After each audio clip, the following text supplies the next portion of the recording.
G'day you guys, what is up? Yes, welcome back to another video. I'm going to be talking about the cultural differences between my online friends and Australians. So, the first thing that I've noticed is Australians swear so much more. I find myself censoring my language around my friends who live in America. I really try not to be offensive. I think there's a belief or an attitude that, you swear when something's really bad.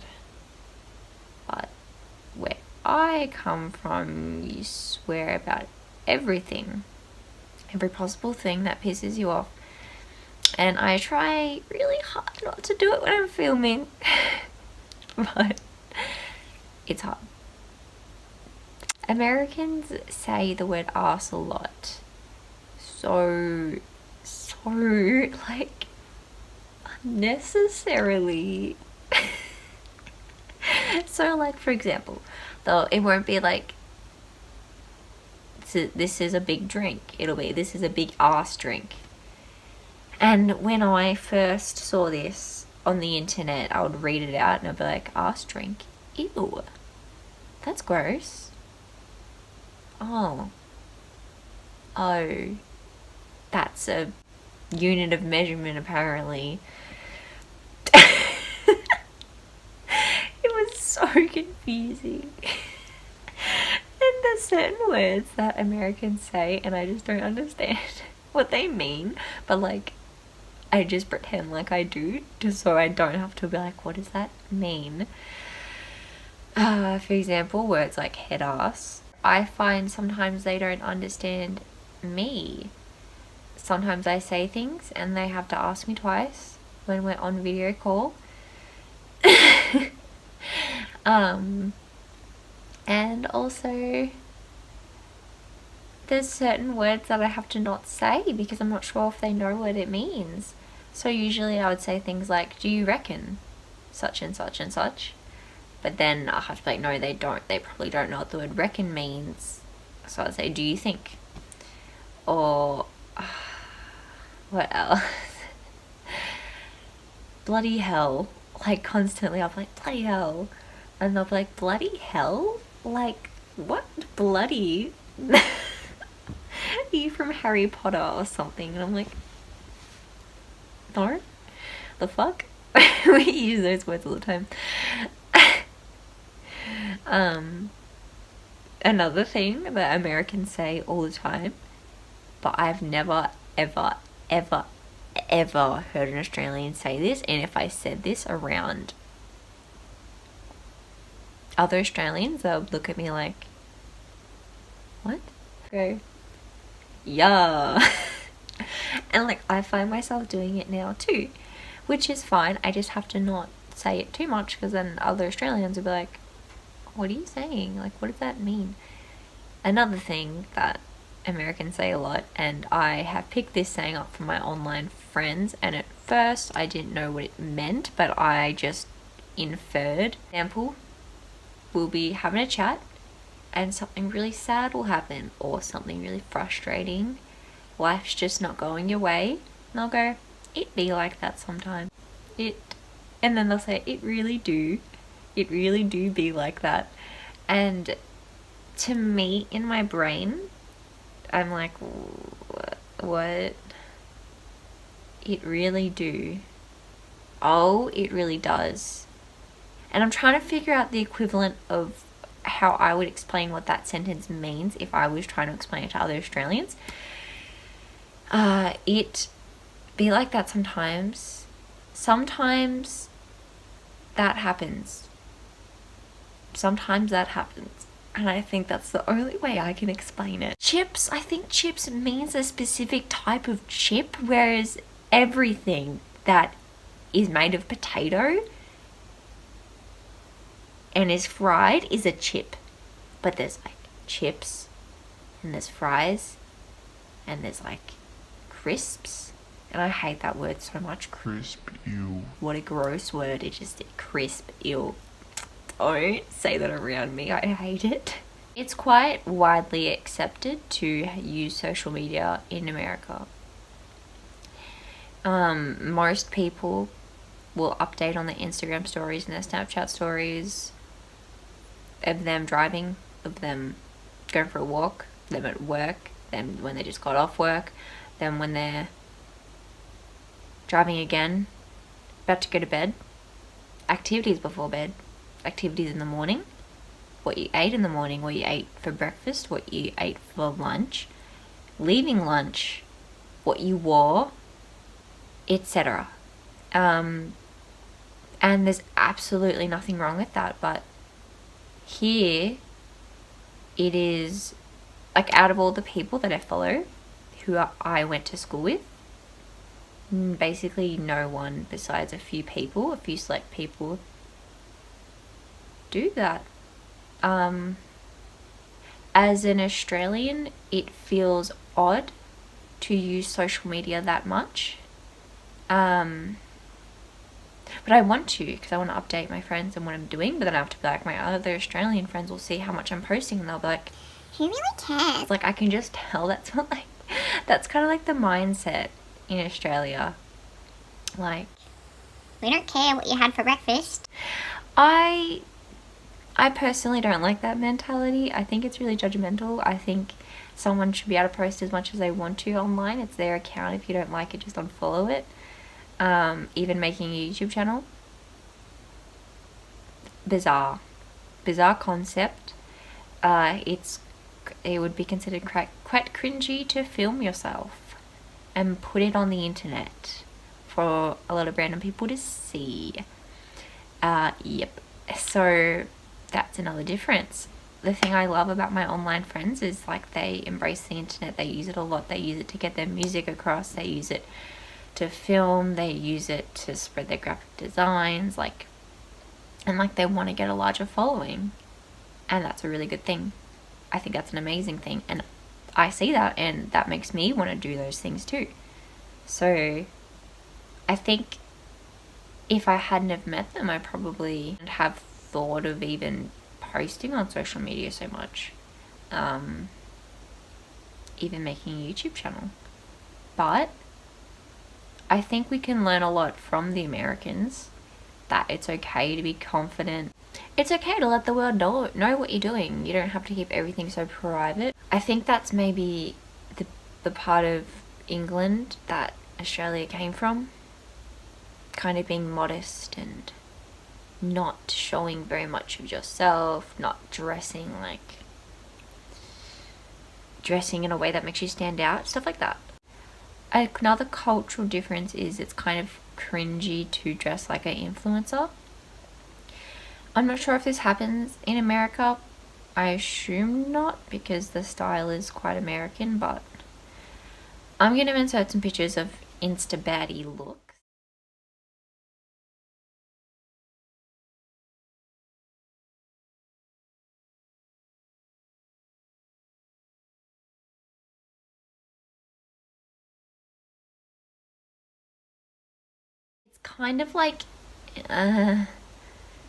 It's kind of an insult here if you dress like that, and I personally will go out and about looking like I was from the internet. I'm dressed differently to everyone else.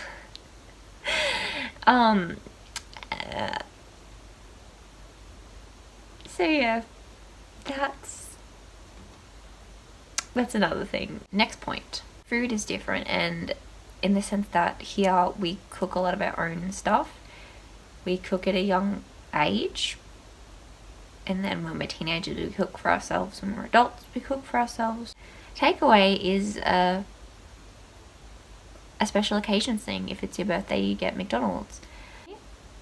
I remember when I was a child, I'd watch Sex and the City, and they would never use their kitchens, and they'd just constantly get takeout, and I was like, wow, so that's different. But as time has progressed, I'm seeing a lot of the similarities here. Now we have Uber Eats and things like that.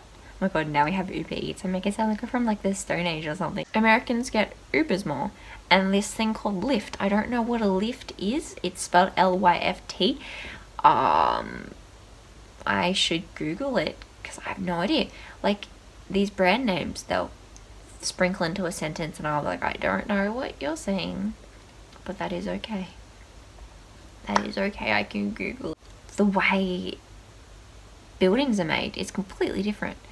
And in America, all the houses are just like identical duplicates of each other on one street of perfect green grass on a perfect hill. Whereas here there's a bunch of different styles of houses mixed into one. I would see things on the television about Donald Trump.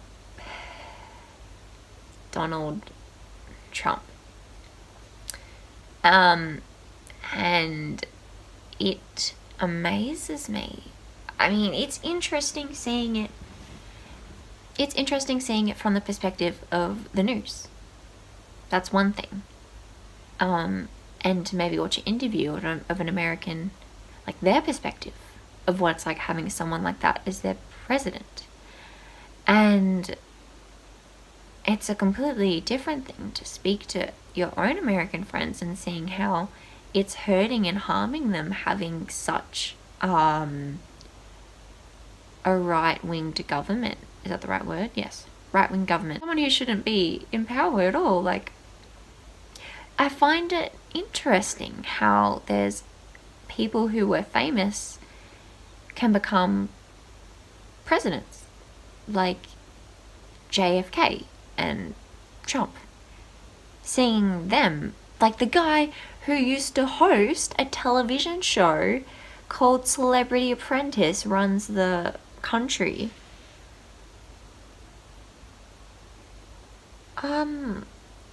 What? What the fuck? Not to mention, oh my god, I can't even go into it, but just seeing how the government will just shut down and no one can access their money, no one can get paid if they work for the government. Like, that is so sad, and actually hearing that how that affects people, it sucks. Another thing that I find different, I feel as though Americans have access to a lot of exotic pets. For example, we do not have hedgehogs here. We do not have hamsters. It's wild to me how you can look up buy exotic pet online and then there's people in America who ship exotic pets like lions and stuff to other states in America. What? I'm not sure if that's completely true, but I know it used to be. That would never happen here. Like, there's a sanctuary for wild cats that were people's pets that can't be released back into the wild. And then there's a sanctuary for them so people can drop them off because they brought them online and they don't know what to do with them. So different. Okay, another thing that I find different is, like, I'll be speaking, I remember ages ago I was speaking to someone who, internet friend, her name's Lauren, and I remember years ago I DM'd her and I was like, can you send me something to cheer me up? I'm feeling pretty shit. And she sent me back a picture. She said she was running from the cops because she'd been drinking, and I was like, you're 18, aren't you? Like, why would they chase you? And then I realized it's because she has to be 21 to drink legally. And I was like, oh my goodness. Wow. I had no idea. Like, slipped my brain. And I was saying how here you can drink when you're 18 and you can drink when you're a lot younger. You just have to have parental permission. If you go to a house party and you get a note from your parents saying this person is, I allow them to drink, they can drink even if they're not 18. So, I explained that to her, And she was like, wow, Australia is so chill. We can even go out clubbing even if we're not 18. And there's specific underage clubs where there's no drinking and everyone else is underage as well. I think that's a good thing. But at the same time, drinking is a very big part of this culture. Binge drinking, I think, is a big thing. I'm not sure if Americans do this, but growing up here, it's very common for someone to have a couple of drinks every single night before they go to bed. That's common. I'm not sure if that's common over there, but it is here. It's not really like you drink to have one wine with your dinner. It's like you drink to get completely drunk. That's why people drink. Not because they like it, because they want to get pissed. What else is different? I find it so cool, my friends that live in LA and they can access weed legally. They can go to dispensaries and get that safely. Amazing. So cool. I wish we had that here, because we don't, like, I think the natural side, like the cannabis has very good side effects for anxiety, and I was reading that you can get CBD oil and it calms your anxiety, and I wish I could try that so I wouldn't have to be on other drugs, pharmaceuticals, but that's not an option here. In extreme cases where you have panic attacks every day, like, I wish that was an option, but it's not. So that sucks. I don't know, it just sucks, like, watching people on YouTube be able to try medical marijuana and see great benefits, and we can't do that here for some reason. I'm sure they have their reasons, but America is definitely doing that right, and I would like to see that happen here. Another thing that's different in America is, for the longest time, gay marriage was legalized in most states, and here it wasn't, and that really sucked. That sucked a lot. Growing up knowing if you chose to be, growing up if you were attracted to women and you're a woman, can't marry them. Only 2 years ago it was legalized. Insane. Insane. It sucks how hard it was to get to where we are now because of the postal vote and having to physically say, yes, I support it. And 40% of people in Australia did not support it. 60% of people did. And so we got that. So that's something I think America's done right, for sure. But it's different. My online friends all have Twitter. That's how I found them. And from what I can tell, a lot of Americans have Twitter. Twitter's very popular in America. Whereas here, if you have Twitter, you're a loser. No one uses Twitter. If you say, I have a Twitter account, they'll be like, what for? Like, social media is very much for your family and friends here. But in America, it's for everyone. That's how you are. You just have to say that you're fine when you're not. So I try not to say, I have a Twitter account, because people will be like, why? That's so weird. Why do you have Twitter? What would you even post? Yeah, that is the conclusion of this video. I'm sorry if it's really long. Thank you so much for watching. Have a beautiful day. I will see you somewhere else on the internet.